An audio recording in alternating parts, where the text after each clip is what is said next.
Hello everyone, நீங்கள் பார்த்துட்ருக்கிறது நம்ம YouTube channel extreme vision 369. இன்றைக்கி நம்ம என்ன டாபிக் பார்க்க போகிறோம் அப்படின்னா, ஆக்சிலரி வேர்ப்ஸில் இருக்கிற remaining types, model ஆக்சிலரிஸ் and semi models தான் நம்ம இப்போது இந்த வீடியோவில் பார்க்க போகிறோம். அதுக்கு முன்னாடி இந்த மாடல் ஆக்சிலரிஸ் அப்படின்னா என்ன அப்படின்னு பார்ப்போம்.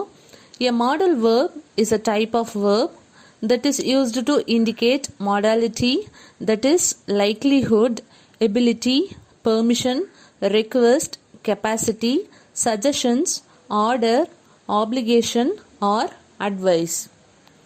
அதாவது இந்த மாடல் ஆக்சிலரி ஒரு இயல்பான தன்மையை சொல்கிறதுக்கு தான் பயன்படுது. எக்ஸாம்பிள், லைக்லிஹுட் அப்படின்னா சாத்தியக்கூறு, இது நடக்கிறதுக்கு சாத்தியம் இருக்குது அப்படின்னு சொல்லுவோம்ல, அந்த மாதிரி சாத்தியக்கூறு.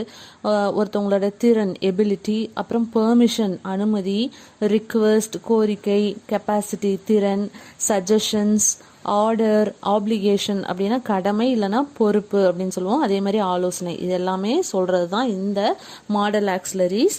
There are 9 model auxiliaries. Model auxiliaries வந்துட்டு 9 டைப் இருக்குது. என்னென்ன அப்படின்னா, will, would, shall, should, can, could, may, might, must. இந்த 9 தான் வந்துட்டு மாடல் ஆக்சிலரிஸ். இதில் நம்ம ஃபஸ்ட்டு பார்க்க போகிறது என்ன அப்படின்னா, வில், வுட். இந்த வில், வுட்டை தான் ஃபஸ்ட்டு பார்க்க போகிறோம். ஃபஸ்ட்டு வில் அப்படின்னா என்னன்னு பார்ப்போம். It is used to express the future. அதாவது it describes an action that is expected to take place in the future. அதாவது ஒரு ஆக்ஷனை டிஸ்கிரைப் பண்ணும். எந்த மாதிரி அப்படின்னா, அது வந்துட்டு ஃபியூச்சரில் அந்த ஆக்ஷன் கண்டிப்பாக நடக்கும் அப்படிங்கிற மாதிரி டிஸ்கிரைப் பண்ணுறது தான் இந்த வில். நெக்ஸ்ட் என்ன டிஸ்கிரைப் பண்ணுது அப்படின்னா, இட் எக்ஸ்பிரஸ் டிசையர், ஒரு ஆசை, then preference, choice, willing, belief, request, இது எல்லாத்தையுமே எக்ஸ்பிரஸ் பண்ணுறது தான் இந்த வில். இதுக்கு எக்ஸாம்பிள், இப்போ கெப்பாசிட்டி, ஒரு பொருளோட ஒரு திறனை சொல்கிறதுக்கு இந்த வில் யூஸ் பண்ணுறோம். இதுக்கு எக்ஸாம்பிள் பார்த்தோம் அப்படின்னா, this bucket will hold 2 gallons of water. This bucket will hold 2 gallons of water. இதான் வந்துட்டு எக்ஸாம்பிள். இதுக்கு மீனிங், 2 gallons ஆஃப் வாட்டர் அப்படின்னா, ஒரு கேலன் அப்படிங்கிறது 4 லிட்டரை குறிக்கும். ஸோ இந்த பக்கெட் எவ்வளோ தண்ணி பிடிக்குமா, 2 gallons ஆஃப் வாட்டர் தண்ணி பிடிக்கும். அப்போ அது கெப்பாசிட்டி, அந்த பக்கெட்டோட கெப்பாசிட்டியை நம்மளுக்கு எக்ஸ்பிரஸ் பண்ணுது. நெக்ஸ்ட் என்ன அப்படின்னா, it will rain tomorrow. It will rain tomorrow. So இது என்ன அப்படின்னு பார்த்தோம் அப்படின்னா, ஃப்யூச்சரில் நடக்க போகிறது. நம்ம எதிர்காலத்தில் மழை வந்தாலும் மழை வரும், நாளைக்கு மழை வரும் அப்படின்னு சொல்கிறோம்ல, அதுதான் வந்துட்டு இந்த ஃப்யூச்சரை எக்ஸ்பிரஸ் பண்ணுறது. நெக்ஸ்ட் எக்ஸாம்பிள் பார்த்தோம் அப்படின்னா, You will arrive at the railway station at 10 p.m. You will arrive at the railway station at 10 p.m. இதுவும் வந்துட்டு ஃபியூச்சரை எக்ஸ்பிரஸ் பண்ணுறதுக்கான ஒரு எக்ஸாம்பிள் தான். தென் இன்னொரு எக்ஸாம்பிள் பார்த்தோம்னா, இந்த வில்லிங்க்கு தமிழில் மீனிங் என்ன அப்படின்னா, விருப்பம். விருப்பம் அப்படின்னு சொல்லலாம். நம்மளோட விருப்பத்தை எக்ஸ்பிரஸ் பண்ணுறதுக்கும் இந்த வில் யூஸ் பண்ணுவோம். Example, he saw the accident and will volunteer as a witness. He saw the accident and will volunteer as a witness. அதாவது அவன் அந்த ஆக்சிடெண்ட்டை பார்க்குறான், பார்த்துட்டு என்ன பண்ணுறான், அந்த ஆக்சிடெண்ட்டை பார்த்துட்டு தென் அதுக்காக ஒரு வாலண்டியராகவும் ஒரு விட்னஸாகவும் அவன் போகிறான். அது எப்படி, அவங்களோட விருப்பம், அது அவங்க வில்லிங்காக ஒரு இன்ட்ரெஸ்டோடு அவங்க எடுத்து போகிறது தான் இந்த வில்லிங். இப்போ ரிக்வெஸ்ட் அப்படின்னு பார்த்தோன்னா, அதுக்கு example, will you take my dog out for a walk? will you take my dog out for a walk? என் டாகை வந்துட்டு நீங்கள் வெளியே கொஞ்சம் வாக்கு கூட்டிகிட்டு போக முடியுமா? இது வந்து ரிக்வெஸ்ட் பண்ணி கேட்குறது. ஸோ இந்த வில் வந்துட்டு ஃப்யூச்சர் எக்ஸ்பிரஸ் பண்ணுறதுக்கும், நம்ம கெப்பாசிட்டியை சொல்கிறதுக்கும், நம்மளோட வில்லிங், நம்மளோட இன்ட்ரெஸ்ட்டை எக்ஸ்பிரஸ் பண்ணுறது, ரிக்வெஸ்ட்டை எக்ஸ்பிரஸ் பண்ணுறதுக்கெல்லாம் இந்த வில் யூஸ் பண்ணுறோம். நெக்ஸ்ட் என்ன அப்படின்னு பார்த்தோன்னா, வுட். இது வந்துட்டு past form of a will. வில்லோட பாஸ்ட் ஃபார்ம் தான் இந்த would. It is used to indicate wish, possibility, habitual things, இதை எக்ஸ்பிரஸ் பண்ணுறது. அது மட்டும் இல்லாமல் it used for politeness. Then talk about hypothesis அப்படின்னா இமேஜின் சம்திங். அதுக்கு எல்லாத்துக்குமே நம்ம இந்த வுட்டை யூஸ் பண்ணுவோம். ஹேபிச்சுவல் திங்ஸ், அதாவது ரெகுலராக ஹேபிட்டாக நம்ம பண்ணுற திங்ஸ் தான் வந்துட்டு அதுக்கும் இந்த வுட் யூஸ் பண்ணுவோம். தென் பாசிபிலிட்டி அப்படின்னா சாத்தியக்கூறுகள் இருக்குது, பட் கன்ஃபார்மாக சொல்ல முடியாது, சாத்தியக்கூறுகள் இருக்குது அப்படின்னு சொல்கிறது தான் இந்த பாசிபிலிட்டி. விஷ் அப்படின்னா நம்மளோட ஆசை, அதை எக்ஸ்பிரஸ் பண்ணுறதுக்கு example, I would like to have one more pen. இந்த எக்ஸாம்பிள் எதை மீன் பண்ணுது அப்படின்னா, நான் இன்னும் ஒரு பேனாவை பெற்றுக்கொள்ள விரும்புகிறேன். அப்போ நம்மளோட விஷ், நம்மளோட ஆசை, ஆல்ரெடி பென் இருக்குது, இருந்தாலும் இன்னொரு பென் வாங்கணும், வச்சுருக்கணும் அப்படின்னு ஆசைப்பட்றேன் அப்படின்னு சொல்கிறது தான் இது. தென் பாசிபிலிட்டி அப்படின்னா, if I were you I will be so happy. If I were you I will be so happy. நான் நீயா இருந்திருந்தா இன்னும் நான் ரொம்ப சந்தோஷமாக இருந்திருப்பேன், ரொம்ப மகிழ்ச்சியாக இருந்திருப்பேன். இது பாசிபிலிட்டி. சாத்தியக்கூறுகள் இருக்கா? சாத்தியக்கூறுகள் அப்படின்னாலுமே நிச்சயமற்ற தன்மை தானே. நம்ம வந்துட்டு அவங்கள மாதிரி அவங்களா மாற முடியுமா? முடியாது. ஸோ இது நிச்சயமற்ற தன்மை. ஆனால் வந்துட்டு நம்மளுக்கு இது நடக்கணும் அப்படின்னு ஒரு இது இருக்கும், பட் இது நடக்காது. நெக்ஸ்ட் பார்த்தோம் அப்படின்னா, இந்த வுட்டு ரிக்வெஸ்ட் பண்ணுறதுக்குமே நம்ம யூஸ் பண்ணுவோம். For an example, would you please be quiet, கொஞ்சம் அமைதியாக இருக்க முடியுமா?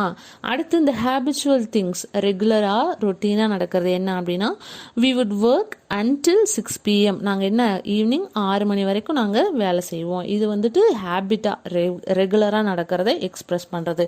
ஸோ இதுதான் இந்த வில்லு வுட்டுக்கான எக்ஸ்பிளனேஷன். வில்லோட பாஸ்ட் ஃபார்ம் தான் வுட். ரிக்வெஸ்ட் பண்ணுறது, பாசிபிலிட்டிஸ் சொல்கிறது, நம்மளோட டிசைரை சொல்கிறது தான் இந்த வுட்டு. நெக்ஸ்ட் பார்க்க போகிறது ஷால், ஷுட். ஃபஸ்ட்டு ஷால் அப்படின்னா என்னன்னு பார்த்தோன்னா, it is used to deliver application or requirement. Application அப்படின்னா இட்ஸ் அ டியூட்டி, நம்மளோட கடமை இல்லைனா பொறுப்பு அப்படின்னு சொல்லுவோம். ரெக்குயர்மெண்ட் அப்படின்னா தேவை, நீட், நம்மளோட நெசசிட்டி, அதை சொல்கிறதான் இந்த ஷால். இதுக்கு example, you shall abide by the law. You shall abide by the law. நீங்கள் சட்டத்திற்கு கட்டுப்பட வேண்டும். நீங்கள் சட்டத்திற்கு கட்டுப்பட வேண்டும். இது ஒரு ஆப்ளிகேஷன், நம்மளோட கடமை, நம்மளோட பொறுப்பு அப்படின்னு சொல்லுவோம். நெக்ஸ்ட் வந்துட்டு, students shawl not enter this room. Students shawl not enter this room. இந்த வகுப்பறைக்குள், இந்த அறைக்குள் மாணவர்கள் நுழையக்கூடாது. அப்போ இதுவுமே இதில் தான் வரும், இந்த லால தான் வந்துட்டு, இந்த ஆப்ளிகேஷனில் தான் இந்த சென்டென்ஸும் வரும். தென் நம்மளோட ஒப்பீனியனை சொல்கிறதுக்கும் இந்த ஷால் யூஸ் பண்ணுவோம். இப்போது ஷுட் பார்க்க போகிறோம். இது வந்துட்டு பாஸ் ஃபார்ம் ஆஃப் ஷால். ஷாலோட பாஸ் ஃபார்ம் தான் இந்த ஷுட்டு. இதுக்கு ஃபஸ்ட்டு எதெல்லாம் எக்ஸ்பிரஸ் பண்ணுது அப்படின்னா, இது எக்ஸ்பிரஷன் ஒப்பீனியன், அதே மாதிரி தான் suggestion, preference R idea. First example பார்த்தோம் அப்படின்னா, you should rest at home. You should rest at home. இது வந்துட்டு ஒரு suggestion. You should consult a doctor. நீங்கள் வந்து டாக்டர் கன்சல்ட் பண்ணலாம் அப்படின்னு சொல்லுவோம்ல. இதெல்லாமே வந்துட்டு நம்ம சஜஸ்ட் பண்ணுறது, பரிந்துரைக்கிறத சொல்கிறது தான் இந்த ஷுட். நெக்ஸ்ட் என்ன அப்படின்னா, it is used to express that you wish something had happened but it didn't. அதாவது நம்ம ஏதாவது இது நடந்திருக்கும் அப்படின்னு நம்ம நினைப்போம், ஆனால் வந்து அது கண்டிப்பாக நடக்காது. Example, you should have seen it. நீங்கள் பார்த்துருக்கணும், அது எப்படி இருக்கும், ரொம்ப அழகாக இருக்கும், நீங்கள் பார்த்துருக்கணும், நீங்கள் அங்கே வந்திருக்கணும், சூப்பராக இருந்திருக்கும் அப்படின்னு சொல்லுவோம்ல. ஆனால் என்ன, வந்திருக்கணும் தான் சொல்லுவோம், பட் அது நடந்துச்சா? நிஜமாவே நடக்கல, அது நடக்கலை. ஸோ அதுதான் வந்துட்டு, ஏதாவது ஒரு ஆசை, சம்திங் ஹேட் ஹேப்பன்ட், அது நடந்திருக்கணும்னு நினச்சிருப்போம், ஆனால் அது என்ன இருக்காது, நடந்திருக்காது. அது கம்ப்ளீட், அந்த விஷயம் வந்துட்டு நம்மளுக்கு நடந்திருக்காது. இப்போ நம்ம ஃப்ரெண்ட்ஸை எங்கேயாவது வெளியே போகிறாங்க, அங்கே போயிட்டு வந்துட்டு சொல்கிறாங்க, நீ வந்திருக்கலாம், நீ அங்கே வந்து பார்த்துருக்கணுமே அப்படின்னு சொல்லுவாங்கள்ல, you should have seen it அப்படின்னு சொல்லுவாங்கள்ல. ஆனால் என்ன, நம்ம அங்கே போகலை. ஸோ அந்த அந்த அந்த ஆக்ஷனே வந்துட்டு நடக்கலை, அதை எக்ஸ்பிரஸ் பண்ணுறது தான். தென் நம்மளோட opinion, should we go this way, நம்ம இந்த வழியாக போகலாமா அப்படின்னு கேட்குறோம்ல. இந்த ஒப்பீனியன் எக்ஸ்பிரஸ் பண்ணுறதுக்கும் இந்த ஷுட்டு யூஸ் பண்ணுறோம். நெக்ஸ்ட்டு வந்துட்டு கேன், குட். கேன் அப்படின்னா முடியும் அப்படின்னு நம்ம சொல்லுவோம்ல. So it is use to express general ability, அதாவது ask permissions to request something, possibility or offer to help someone. இந்த ஜென்ரல் எபிலிட்டி வந்து ஒன்லி இது ப்ரெசன்ட் டென்ஸில் தான் எக்ஸ்பிரஸ் பண்ணுமே தவிர பாஸ்டில் எக்ஸ்பிரஸ் பண்ணாது. ஸோ இந்த கேன் நம்ம வந்துட்டு ப்ரெசன்ட் டென்ஸ் எக்ஸ்பிரஸ் ஆக்ஷனை எக்ஸ்பிரஸ் பண்ணுறதுக்கு தான் யூஸ் பண்ணுவோம். ஸோ பெர்மிஷன் கேட்குறது, யார்ட்டாவது ரிக்வெஸ்ட் பண்ணுறது, தென் யாருக்காவது ஹெல்ப் பண்ணவான்னு கேட்குறதுக்கு எல்லாமே இந்த கேன் தான் யூஸ் பண்ணுவோம். ஃபர்ஸ்ட் இந்த ஜென்ரல் எபிலிட்டிக்கு என்ன எக்ஸாம்பிள் அப்படின்னு பார்த்தோம்னா, ஐ கேன் ஸ்பீக் இங்கிலீஷ், என்னால் இங்கிலீஷ் பேச முடியும். இது வந்துட்டு நம்மளுக்கு பொதுவான ஒரு திறனை சொல்கிறது தான் இது. அதுவும் ப்ரெசண்ட்டில் தான் நம்ம சொல்லுவோம், பாஸ்டில் நம்ம சொல்ல மாட்டோம். Next permission, can I borrow your pen please, உங்கள் பேனாவை நான் கொஞ்சம் வாங்கிக்கலாமா, கொடுக்குறீங்களா, அந்த மாதிரி கேட்போம்ல, அதுதான் வந்து permission. Next can you help me, இது ரிக்வெஸ்ட், ஏன்னா உங்களுக்கு நீங்கள் வந்து எனக்கு ஹெல்ப் பண்ண முடியுமா, உதவி செய்ய முடியுமா, இது நம்மளோட ரிக்வெஸ்ட், ஒருத்தவங்கள ரிக்வெஸ்ட் பண்ணுறது. அடுத்து பார்த்தோம் அப்படின்னா பாசிபிலிட்டி, அதாவது அந்த சாத்தியக்கூறு, மேபி இது வந்துட்டு நடக்கலாம், நிச்சயமற்ற நம்பகமற்ற தன்மை. Example, it can get very cold, it can get very cold there at night, அதாவது இரவில் மிகவும் குளிராக இருக்கும் அப்படின்னு தான் சொல்கிறாங்களே தவிர அது கன்ஃபார்மாக சொல்ல, பாசிபிலிட்டி தான், மேபி அது நடக்கலாம், நடக்காமையும் போகலாம், அதை சொல்கிறது தான் இந்த பாசிபிலிட்டி. அதுக்கும் நம்ம கேன் தான் யூஸ் பண்ணுவோம். Then can I carry your bags, இது எதுக்கு எக்ஸாம்பிள் அப்படின்னா ஆஃபர் டு ஹெல்ப் சம்ஒன், அதாவது மற்றவங்களுக்கு நம்ம ஹெல்ப் பண்ணவா, உங்களுக்கு நான் ஹெல்ப் பண்ணவா அப்படின்னு நம்ம கேட்போம்ல, அதுக்குமே வந்துட்டு can I carry your bags, நான் உங்கள் பேகை வந்து நான் கேரி பண்ணிக்கலாமா, நான் எடுத்துக்கலாமா, நான் எடுத்துக்கிட்டா அப்படின்னு கேட்குறது தான். இது வந்துட்டு ஒருத்தவங்களுக்கு ஹெல்ப் பண்ணுறது, இதுக்கும் இந்த கேன் யூஸ் பண்ணுவோம். நெக்ஸ்ட் பார்த்தோன்னா குட், இந்த குட் வந்து கேனோட பாஸ்ட் ஃபார்ம் தான் குட். இது வந்துட்டு கேன் மாதிரி தான். கேன் வந்துட்டு ஜென்ரல் எபிலிட்டியை எக்ஸ்பிரஸ் பண்ணும், அதுவும் ப்ரெசன்ட் டென்ஸில் தான் எக்ஸ்பெக்ட் பண்ணும். இந்த குட்டும் ஜென்ரல் எபிலிட்டியை எக்ஸ்பிரஸ் பண்ணும், பட் இந்த பாஸ்டில் இருக்கிற நடந்த ஜென்ரல் எபிலிட்டியை தான் எக்ஸ்பிரஸ் பண்ணும். இதுக்கு எக்ஸாம்பிள் பார்த்தோன்னா, I could play the piano when I was younger, I could play the piano when I was younger, நான் சின்ன வயசில் இருக்கும்போது நான் பியானோ ப்ளே பண்ணேன். இது பாஸ்டில் நடந்த ஒரு எபிலிட்டி, ஒரு ஜென்ரலான ஒரு எபிலிட்டி, நம்மளோட திறன். ஆனால் இப்போ அது நம்ம என்ன பண்ணல, கண்டினியூ ஆகலை. அதனால தான் நம்ம பாஸ்டில் சொல்லும்போது ஐ குட் ப்ளே, நான் சின்ன வயசில் இருக்கும்போது இப்படி விளையாண்டேன், ஆனால் இப்போ விளையாடலை, அதை எக்ஸ்பிரஸ் பண்ணுறது தான் இந்த குட்டு. தென் பொலைட், எக்ஸ்பிரஸ் பண்ணுறது ரொம்ப பொலைட்டாக. இப்போ வந்துட்டு நம்மளோட வேறு நம்ம ஃப்ரெண்ட்ஸ் அப்படின்னா கேன் அப்படின்னு கேட்கலாம். இதை விட நம்ம இன்னும் கொஞ்சம் ரொம்ப பொலைட்டாக நம்மளுக்கு தேவை அப்படிங்கிறத ரொம்ப பொலைட்டாக கேட்கும்போது என்ன கேட்போம் அப்படின்னா குட், ஒரு பெர்மிஷன் கேட்குறதையுமே நம்ம எப்படி தான் கேட்போம், குட் அதை யூஸ் பண்ணி தான் கேட்போம், கேன் அப்படின்னு கேட்கக்கூடாது. Example, could I use your pen please, உங்கள் பெண்ணை நான் யூஸ் பண்ணிக்கலாமா, இது மோர் பொலைட்டாக கேட்குறதான். இது can I use your pen please அப்படிங்கும்போது இது பொலைட் அப்படின்னு நம்ம சொல்ல முடியாது. ரொம்ப பொலைட்டாக கேட்கணும் அப்படின்னா could I use your pen please அப்படின்னு தான் கேட்கணும்.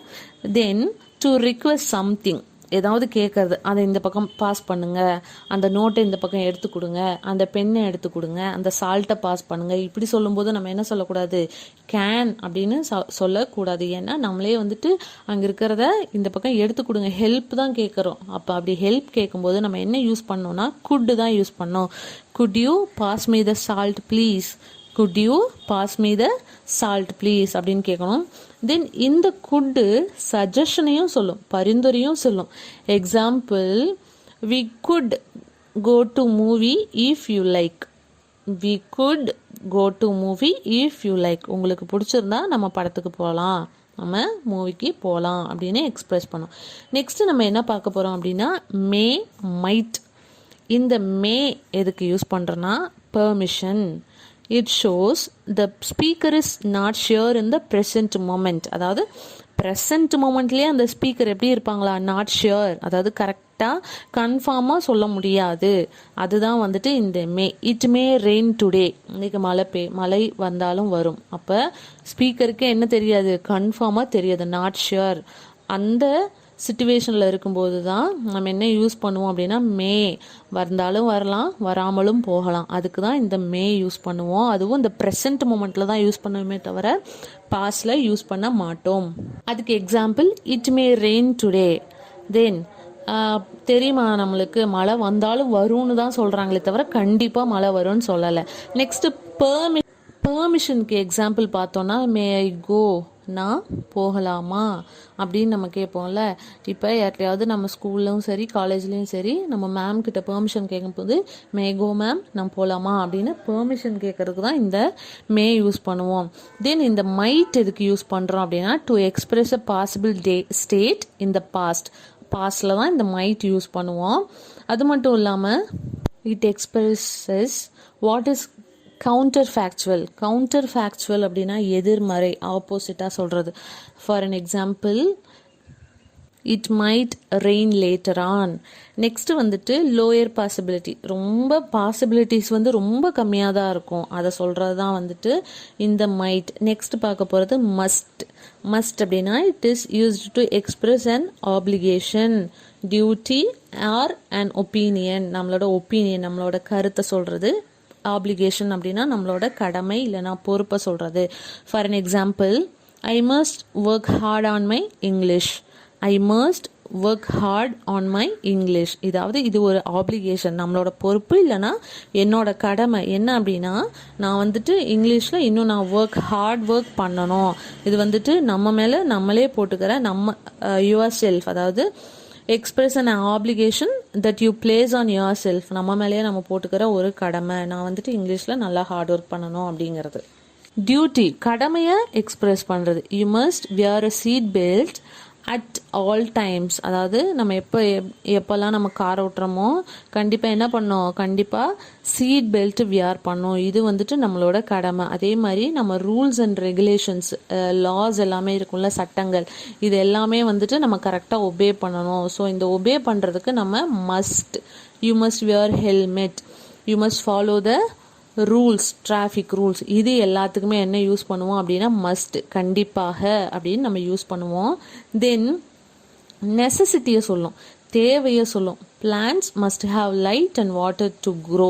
இது வந்துட்டு பிளான்ஸ் வந்துட்டு அந்த செடிகளுக்கு என்ன தேவை அப்படின்னா கண்டிப்பாக அதுக்கு வெளிச்சமும் தண்ணியும் தேவை, எதுக்கு, வளர்றதுக்கு. அப்போ இது தேவை, அந்த பிளான்ஸுக்கு தேவை இருக்குது, என்ன, கண்டிப்பாக லைட்டும் வாட்டரும் தேவை. அப்போ தான் அதனால என்ன பண்ண முடியும், வளர முடியும். ஸோ இந்த plants must have light and water to grow, necessity, தேவையை சொல்லுது.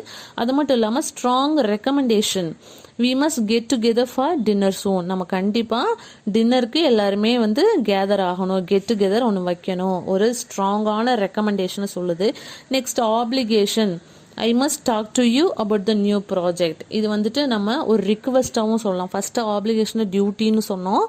இந்த இடத்துல சென்டென்ஸை பொறுத்து இந்த ஆப்ளிகேஷன் என்னவா மாறும், ரிக்வெஸ்ட்டாக மாறும். எக்ஸாம்பிள், நான் வந்துட்டு I must talk to you, நான் கண்டிப்பாக நான் உங்கள்கிட்ட பேசணும், நம்ம நியூ ப்ராஜெக்டை பற்றி நான் உங்கள்கிட்ட பேசணும் அப்படின்னு சொல்கிறோம். Then rules and laws, invitation, you must come, நீங்கள் கண்டிப்பாக வரணும்னு சொல்லுவோம்ல, இது எல்லாத்துக்குமே நம்ம மஸ்ட்டு தான் யூஸ் பண்ணுவோம். ஸோ உங்களுக்கு இந்த 9 மாடல் ஆக்சிலரிஸுமே புரிஞ்சிருச்சு அப்படின்னு நினைக்கிறேன். இப்போ பார்க்க போகிறது செமி மாடல்ஸ். இந்த செமி மாடல்ஸ் பற்றி என்ன தெரிஞ்சுக்கலாம் அப்படின்னா, they sometimes behave like modal auxiliary, also known as marginal verbs or lexical auxiliary. இந்த செமி மாடல் சம்டைம்ஸ் எப்படி பிஹேவ் பண்ணுமா, மாடல் ஆக்சிலரி மாதிரி பிஹேவ் பண்ணும். அதாவது மாடல் ஆக்சிலரியோட ரோல் எடுத்து இது வந்து அந்த சென்டென்ஸை கம்ப்ளீட் பண்ணும் அப்படின்னு சொல்கிறாங்க. இதுக்கு வந்துட்டு மார்ஜினல் வேர்ப்ஸ், லெக்சிகல் வேர்ப்ஸ் அப்படின்னு 2 பேர் இருக்குது. இந்த செமி மாடல்ஸ் 4 இருக்குது. என்னென்ன அப்படின்னா dare, need, used to, ought to. First dare அப்படின்னா பி போல்ட் அண்ட் ஆஃப். டேர்னா என்ன, பி போல்ட் அண்ட் ஆஃப் டு, ரொம்ப தைரியமாக இருக்கிறது. இது வந்துட்டு used to express to challenge someone, ஒருத்தவங்கள்ட்ட சேலஞ்ச் பண்ணுறது கூட நம்ம இந்த டேரை யூஸ் பண்ணுவோம். அது மட்டும் இல்லாமல் it is also used in negative and interrogative, அதாவது நெகட்டிவ் எதிர்மறையான சென்டென்சஸ்க்கும் இன்ட்ராகேட்டிவ் கேள்வி கேட்கறதுக்குமே நம்ம இந்த டேரை யூஸ் பண்ணுவோம். ஒரு சேலஞ்சான கொஸ்டினுக்கு என்ன சொல்லலாம், சேலஞ்சிங்க்கு என்ன சொல்லலாம் எக்ஸாம்பிள் அப்படின்னா he dares to speak against corruption. he dares to speak against corruption. தமிழில் என்ன மீனிங் அப்படின்னா அவர் ஊழலுக்கு எதிராக பேச உள்ளார், அவர் ஊழலுக்கு எதிராக துணிந்து பேசுகிறாரு அப்படின்னு நம்ம சொல்கிறது தான். ஸோ இது தைரியமாக பேசுகிறது தானே. நெக்ஸ்ட்டு வந்துட்டு நீட் அப்படின்னா தேவை, நெசசிட்டி. அது மட்டும் இல்லாமல் இங்கேயும் ஆப்ளிகேஷன், அதாவது request. Example, no one need write my name in the register. No one need to write my name in the register. யாரும் ரெஜிஸ்டரில் பதிவேட்டில் என் பேரை எழுத தேவையில்லை. அது மட்டும் இல்லாமல் obligation, help. Sharath needs a laptop. இந்த ஹெல்ப், இந்த ரிக்வெஸ்ட், இந்த ஹெல்ப்பை சொல்கிறதுக்கு ஷரத்துக்கு என்ன தேவைப்படுதான்? லேப்டாப் தேவைப்படுது. Sharath needs a laptop. Next used to. இது என்ன அப்படின்னா express something that happened repeatedly in the past. இந்த யூஸ்டு டுவை நம்ம பாஸ்டில் தான் யூஸ் பண்ணுவோம். I used to play in the playground. அதாவது வென் ஐ வாஸ் யங், நான் சின்ன வயசாக இருக்கும்போது நான் எப்போவுமே பிளே கிரவுண்டில் தான் விளையாடுவேன், டெய்லியுமே விளையாடுவேன். அதாவது இந்த வேர்ப், இந்த ஆக்ஷன் வந்துட்டு என்ன ஆகுது அப்படின்னா நம்மளோட பாஸ்ட்ல ரிப்பீட்டாக நடந்துட்டுருக்கு. ஆனால் இப்போ அது நடக்கல. But it doesn't happen now. Used to express something that happened repeatedly in the past. ஏதோ ஒரு செயல் வந்துட்டு நம்மளோட பாஸ்ட்ல தொடர்ந்து நடந்துகிட்டே இருந்திருக்கு, ஆனால் அது இப்போ நடக்கலை. அதுக்கு தான் இந்த யூஸ் டு யூஸ் பண்ணுவோம். Example, I use to get up yearly when I was a student. நான் மாணவனாக இருந்த பொழுது என்ன பண்ணுவேன்? டெய்லி இயர்லியராக எந்திரிச்சிருவேன் அப்படின்னு சொல்கிறோம்ல. ஆனால் இப்போ அது என்ன? ப்ரெசண்ட்டில் அது நடக்கலை. அதை எக்ஸ்பிரஸ் பண்ணுறதுக்கு தான் இந்த யூஸ் டு யூஸ் பண்ணுவோம். இன்னொரு example, she used to sing melodious songs in her school days. She used to sing melodious songs in her school days. அவ ஸ்கூல் டேஸில் இருக்கும்போது, ஸ்கூல் படிச்சுட்டு இருக்கிறப்ப என்ன பண்ணுவான்? டெய்லியுமே மெலோடியஸ் சாங் பாடுவா அப்படின்னு சொல்கிறாங்க. அப்போ ஸ்கூல் படிக்கும்போது தான் அவங்க வந்துட்டு டெய்லியுமே பாட்டு பாடுறாங்க. இப்போ அது நடக்கலை. ஸோ பாஸ்டில் தொடர்ந்து நடக்கிறது தான் வந்துட்டு நம்ம எக்ஸ்பிரஸ் பண்ணுறதுக்கு யூஸ் டு யூஸ் பண்ணுவோம். அது வந்துட்டு ப்ரெசண்ட்டில் இப்போ அது நடக்காது. அந்த ஆக்ஷன் ப்ரெசண்ட்டில் அது நடக்காது. அது பாஸ்ட்லேயே நடந்து அப்படியே முடிஞ்சிருச்சு. Next ought to. Ought to அப்படின்னா expresses responsibility, advice, duty, wish, worry, obligation. Example, இப்போ எதுக்கெல்லாம் இந்த ஆட் டு யூஸ் பண்ணுவோம்னா நம்மளோட கடமை. You ought to do it, you ought to take care of your parents. இது நம்மளோட கடமை. இதை சொல்கிறதுக்கு தான் இந்த ஆட் டு யூஸ் பண்ணுவோம். நீங்கள் உங்கள் பேரண்ட்ஸை பார்த்துக்கிறது உங்களோட கடமை, அதை சொல்கிறதுக்கு இந்த ஆட் டு யூஸ் பண்ணுவோம். ரெஸ்பான்சிபிலிட்டி அப்படின்னா நம்மளோட பொறுப்பு. You ought to help the needy. You ought to help the needy. அதாவது தேவைப்படுறவங்களுக்கு நம்ம கண்டிப்பாக ஹெல்ப் பண்ணும். இது நம்மளோட ரெஸ்பான்சிபிலிட்டி. நெக்ஸ்ட் அட்வைஸ் பார்த்தோன்னா, the students are to work hard to get good ranks. அதாவது ஸ்டூடெண்ட்ஸ் கண்டிப்பாக என்ன பண்ணணும்? குட் ரேங்க்ஸ், நல்ல ரேங்க் வரணும் அப்படின்னா கண்டிப்பாக ஹார்ட் ஒர்க் பண்ணணும். இது ஒரு advice. Then my sister ought to pass all the exams. என் சிஸ்டர் வந்துட்டு கண்டிப்பாக எல்லா எக்ஸாம்ஸ்லேயும் பாஸ் பண்ணணும். இது வந்து விஷ் அப்படின்னு கூட சொல்லலாம். So what is the difference between must and ought to அப்படின்னு பார்த்தோன்னா, மஸ்ட்டு வந்துட்டு நம்மளோட லாஸ் எல்லாம் இருக்குல்ல, நம்மளோட ரூல்ஸ் அண்ட் ரெகுலேஷன்ஸ், அதை ஃபாலோ பண்ணுறதுக்கு மஸ்ட் யூஸ் பண்ணுவோம். இந்த ஆட்டு நம்மளோட கடமையை சொல்கிறதுக்கு யூஸ் பண்ணுவோம். You must follow the rules. இது வந்துட்டு மஸ்ட்டுக்கு நம்மளோட டியூட்டி. ஆப்ளிகேஷன் அப்படின்னா you ought to take care of your parents. நீங்கள் கண்டிப்பாக உங்கள் பேரண்ட்ஸை பார்த்துக்கணும். அதாவது நம்ம கடமைகளை சொல்கிறதுக்கு தான் இந்த ஆட் டு யூஸ் பண்ணுவோம். ஃப்ரெண்ட்ஸ், உங்களுக்கு இப்போது இந்த மாடல் ஆக்சிலரிஸ் அண்ட் செமி மாடல்ஸ் புரிஞ்சிருக்கும்னு நான் நம்புகிறேன். இதோட நம்மளுக்கு ஆக்சிலரி வேர்ப்ஸ் முடிஞ்சிச்சு. அதாவது ஆக்சிலரி வேர்ப்ஸில் 3 டைப்ஸ் பார்த்தோம். Primary auxiliary, model ஆக்சிலரிஸ் and semi model. Primary auxiliary மட்டும் லாஸ்ட் 2 பார்ட்ஸில் பார்த்தோம். ஸோ இப்போது model and semi models complete பண்ணியாச்சு. ஸோ இந்த வீடியோ உங்களுக்கு பிடிச்சிருந்தா லைக் பண்ணுங்கள், ஷேர் பண்ணுங்கள், கமெண்ட் பண்ணுங்கள். தேங்க்யூ.